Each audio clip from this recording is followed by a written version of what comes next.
मुनीर साहब, नरेंद्र मोदी को समझ नहीं आती और मुझे नहीं लगता कि उसको समझ आएगी भी ये बात। और शायद ये सवाल भी मेरे जहन में आता है कि कहीं मोदी को इस बात का डर तो नहीं है कि अगर इंसाफ हो गया तो कश्मीर उसके हाथ से निकल जाएगा। कश्मीरी तो उसके साथ रहना ही नहीं चाहते।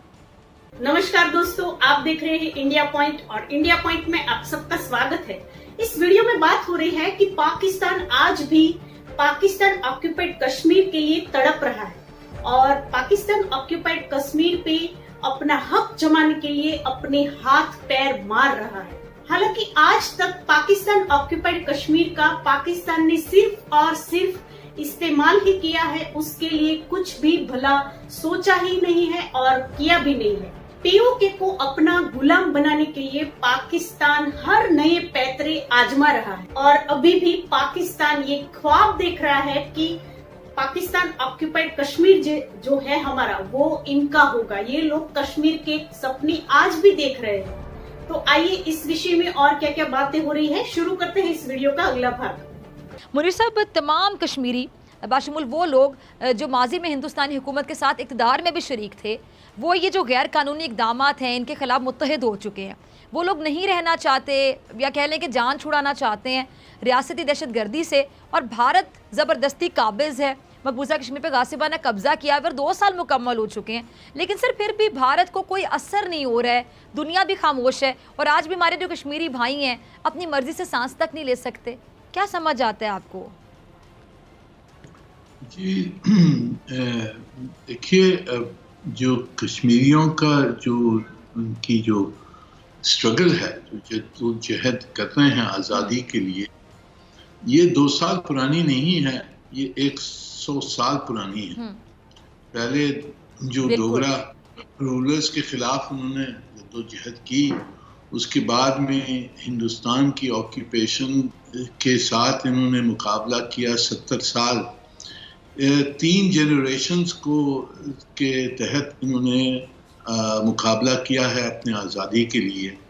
तो ये 2 साल में तब्दीली ज़रूर आई है। तब्दीली कुछ जो हिंदुस्तान ने करा है वो बुरी है, पर जो हिंदुस्तान को एक्सपोज किया गया है, जो मोदी साहब की जो मुश्किलात हैं, उसको भी देखना चाहिए कि इतना आसान उनको नहीं नज़र आ रहा है कि वो कब्ज़ा कर सकें और कॉलोनियल जो उनका कॉलोनियल सेटलर प्रोजेक्ट है उसको मुकम्मल कर सकें। उसमें बहुत सारी मुश्किलात उनके लिए भी आ गई हैं।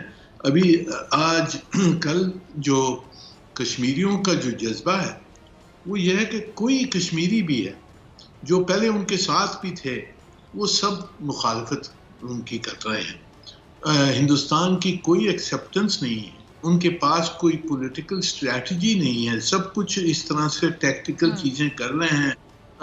एक दिन डोमिसाइल कर ली, दूसरे दिन डिमार्केशन कर ली, वगैरह वगैरह, पर उसका नतीजा उनको कोई नज़र नहीं आ रहा है, क्योंकि उनकी जो लेजिटिमेसी है उसको कोई एक्सेप्ट करने के लिए मकबूजा कश्मीर में कोई तैयार नहीं है। जो अपोजिशन जो वो फेस कर रहे हैं वो टोटल यूनिवर्सल है। तो ये भी हमने देखना चाहिए। तो ये जो जद्दोजहद है, जो कश्मीर की जो मुश्किलात हैं, जो आज़ादी जो उनको चाहिए, वो शायद उनको और आगे भी उनको स्ट्रगल करना होगा, और पाकिस्तान को भी पेशेंस के साथ, परसिवियरेंस के साथ उनकी हिमायत करनी होगी।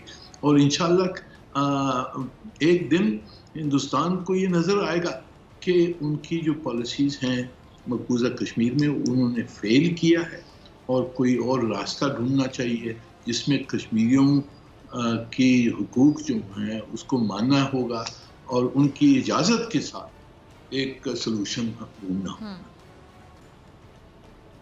आपने बड़ी प्यारी बात की कि उनकी इजाज़त से एक सोल्यूशन ढूंढना होगा, जो कि वाकई सोल्यूशन तो वही है। लेकिन ये बात मुनीर साहब नरेंद्र मोदी को समझ नहीं आती और मुझे नहीं लगता कि उसको समझ आएगी भी ये बात। और शायद ये सवाल भी मेरे जहन में आता है कि कहीं मोदी को इस बात का डर तो नहीं है कि अगर इंसाफ हो गया तो कश्मीर उसके हाथ से निकल जाएगा। कश्मीरी तो उसके साथ रहना ही नहीं चाहते। जी ज़रूर, अब ये तो उनको एहसास है कि कश्मीर उनके साथ, कश्मीरी उनके हिंदुस्तान के साथ नहीं रहना चाहते हैं, इसीलिए तो 9 लाख फौज उन्होंने वहाँ खड़ी की है और फौज के जरिए कब्जा किया है। तो ये तो फोर्सिबल कॉलोनियल मिलिट्री ऑक्यूपेशन के तहत उन्होंने जमीन जो है कश्मीर की उस पे होल्ड किया है। जो कश्मीरी अवाम है वो तो उन्होंने लूज कर दिया। कश्मीरी अवाम तो उनके साथ है ही नहीं, तो उसके बगैर वो जो भी कब्जा होगा, जमीन के ऊपर कब्जा है और लोगों पर कब्जा नहीं है। बिल्कुल है, ठीक, बड़ी प्यारी बात। अच्छा मुनीर साहब, ये अब जो कश्मीर, चले मोदी की पॉलिसी तो समझ आ रही है, भारत की पॉलिसी समझ आ रही है, काबिज़ हैं वो, जुल्म किए चले जा रहे हैं, अंदर से खौफजदा भी हैं कि कश्मीरी तो उनके साथ नहीं है, लेकिन जो मुनीर साहब आलमी इदारे हैं वो खामोश हैं, वो बेबस हैं। शायद उनके जो ये इनके साथ तिजारत के हवाले से या मईशत के हवाले से जितने भी मुफादात जुड़े हुए हैं, यही वजह है कि मुफादात इंसानियत से ज़्यादा उनको अजीज़ हैं। लेकिन ये जो इन्होंने इंसानी हकूक़ की तंजीमें बनाई हुई हैं, इंसानी हकूक़ के हवाले से जो काम करती हैं, तो फिर उनकी क्रेडिबिलिटी पे मुनीर साहब एक कितना बड़ा सवाल है कि फिर इनको तंजीमों को ताले लगा देने चाहिए, उन दफातर को बंद कर देना चाहिए, जो कि कश्मीर पे इतना जुल्म होता देख के भी खामोश हैं, गूंगे हैं, बहरे हैं, अंधे हैं, कुछ कर नहीं पा रहे हैं। देखिए, हमने पूरी सिचुएशन को बहुत ऑब्जेक्टिवली देखना चाहिए। High commissioner for human rights ने 2 रिपोर्ट्स, बड़ी कॉम्प्रिहेंसिव रिपोर्ट्स इशू की हैं 2018 में और 2019 में, जो पढ़ने के लायक है जी। जिसमें उन्होंने जितनी ज्यादती हो रही हैं कश्मीर में, मकबूजा कश्मीर में, वो पूरी उन्होंने लिस्ट की है। उन्होंने एक United Nations commission of inquiry मांगी है। उसके अलावा जो high commissioner for human rights हैं, उन्होंने कोई 8-10 मरतबा ह्यूमन राइट्स काउंसिल में उन्होंने क्रिटिसाइज किया है हिंदुस्तान को, और हिंदुस्तान से कहा कि जी आप हमें एक्सेस दें।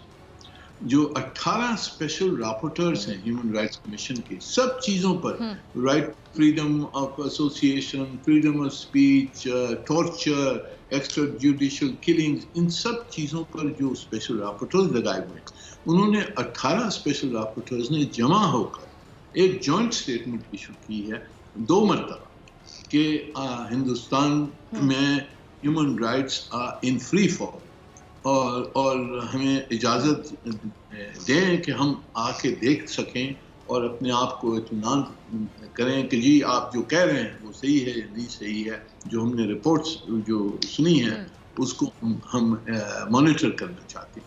हिंदुस्तान उनको एक्सेस नहीं देगा, तो हिंदुस्तान के ऊपर जो इदारे हैं उनका भी प्रेशर है।